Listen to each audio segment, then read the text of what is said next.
భలే మంచి చౌక బేరము ఇది సమయము, భలే మంచి చౌక బేరము ఇది సమయము. భలే మంచి చౌక బేరము. ఈ పాట ఎందుకు అంటున్నారా? అమ్మకానికి మున్సిపల్ చైర్మన్ పదవి 1 కోటి అయితేనే పదవి ఖాయం. జడ్చర్ల ప్రజల్లో గుసగుసలు. జడ్చర్ల మున్సిపల్ చైర్మన్ పదవి అమ్మకానికి పెట్టారని గుసగుసలు వినిపిస్తున్నాయి.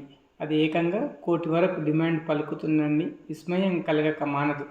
అదేంటి, బీఆర్ఎస్ కౌన్సిలర్లు మెజార్టీ సభ్యులు ఉండగా ఆ పార్టీ ఎన్నుకున్న వారే కదా చైర్పర్సన్ అయ్యేదని అనుకుంటున్నారా? ఇక్కడే మీకు పప్పులో కాలేస్తున్నారు. కథ ఏంటో చూద్దాం. మొన్న ఎమ్మెల్సీ ఎలక్షన్లు జరిగినప్పుడు మన్నే జీవన్ రెడ్డి ఎంతో చేతులు తడిపారు. ఆ తర్వాత అధికార పార్టీ ఎమ్మెల్సీ అభ్యర్థి నవీన్ కూడా మంచి బేరమే గిట్టుబాటు చేసుకున్నారు, సెటరేట్ అయిపోయారు.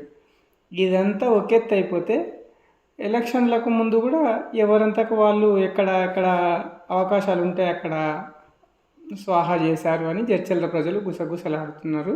తర్వాత ఎమ్మెల్సీ ఎలక్షన్లో గోవా క్యాంపుకి వెళ్ళడము, ఇంకా రచ్చ అయిన ఫోటోలు వీడియోలు మనం చూసినాం, ఏం మర్చిపోలేదు. ఇంకా ఇవన్నీ దృష్టిలో పెట్టుకొని జడ్చర్ల ప్రజలు గుసగుసలాడుతున్నారు. ఇంకా మొన్న అవిశ్వాస తీర్మానం ప్రవేశపెట్టడము, దూరపల్లి లక్ష్మి ఓడిపోవడము, ఇంకా కొత్త చైర్మన్ ఎవరు అనేది ఒక కొలిక్కి రాలేదు. ఈ మహిళా రిజర్వేషన్ చైర్పర్సన్ ఉండడంతో ఇప్పుడు జడ్చర్ల ప్రజల్లో రకరకాల పోటీ పడుతున్న వారిలో కావలి శ్రీశైలమ్మ, కోనేటి పుష్పలత, లత, చైతన్య గౌడు, హరితలతో పాటు మైనార్టీకి చెందిన షామినాజ్ అండ్ సాజిదా సుల్తాన్ కూడా ఉన్నారు. వీరిలో అందరూ కూడా బీఆర్ఎస్ పార్టీ వారు కావడం 6 చైర్మన్ ఎన్నుకునేందుకు ఒక్కో కౌన్సిలర్కు 5 లక్షల నుంచి 6 లక్షలకు బేరసారాలు జరుగుతున్నట్లు గుసగుసలాడుతారు. నిజమా అబద్ధమా? ఇంకా అది మనం యాన్ ఆఫ్ యావరేజ్గా లెక్కేస్తే 60-70 లక్షల దాకా అయితే కన్ఫామ్గా అవుతుంది. ఇంకొకరైతే 40 లక్షల దాకా సర్దుతాము అన్నట్లు సమాచారం. ఇంకొకరు ఎంతైనా పర్వాలేదు, నేను చైర్పర్సన్ కావాలని కంకణం కట్టుకున్నారట. మరొకరేమో చాలా కాలం నుంచి పార్టీలో ఉన్న మాజీ మంత్రి లక్ష్మీరెడ్డి నాకు హామీ ఇచ్చిండు అంటే. అదంతా కాదు, ఇంతకుముందు మూదిరాజు సామాజిక వర్గానికి చెందిన దూరపల్లి లక్ష్మీ మూదిరాజుకి మనం మున్సిపల్ చైర్మన్ ఇచ్చారు, ఇప్పుడు తీసేశారు. మళ్ళీ మూదిరాజు ఇంకా అతన్ని వేరే వాళ్ళకి ఇస్తే భవిష్యత్ ఎలక్షన్లో ఇబ్బంది అవుతాయనే ఆలోచనలో కొంతమంది ఉన్నారు. ఇంకా దూరపల్లి లక్ష్మి మాజీ చైర్మన్ ఆ అవినీతి ఆరోపణలు, దానివల్ల రకరకాల ఊహాగానాలు వచ్చిన సంగతి తెలిసిందే. కానీ ఇక్కడ ఇరుక్కుపోయిన వాళ్ళు ఇతర పార్టీ కౌన్సిలర్లు.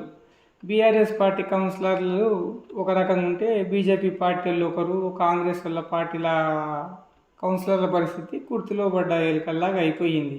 అవిశ్వాసానికి వీళ్ళు సపోర్ట్ చేసిర్రు.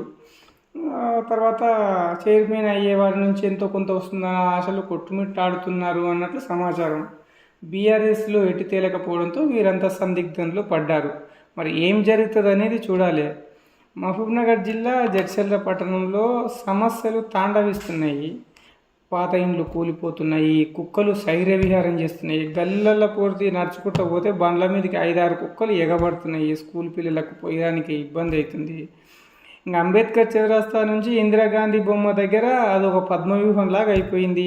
కేంద్ర ప్రభుత్వం అని మున్సిపాలిటీ అని కేంద్ర ప్రభుత్వం, వీళ్ళందరి మధ్యలో జడ్చర్ల ప్రజలు నరకం చూస్తుర్రు. తొందరగా మీ చైర్మన్ ఎన్నుకొని ఆ సమస్య మీద కాన్సన్ట్రేషన్ చేయాలని జడ్చర్ల ప్రజలు చేతులెక్కి మొక్కుతుర్రు కౌన్సిలర్లకు. సరే కానీ కొద్దిగా మా వార్త నచ్చినట్లయితే కొద్దిగా షేర్ చేయండి, లైక్ చేయండి, సబ్స్క్రైబ్ చేయండి, కొద్దిగా సపోర్ట్ చేయండి అబ్బా.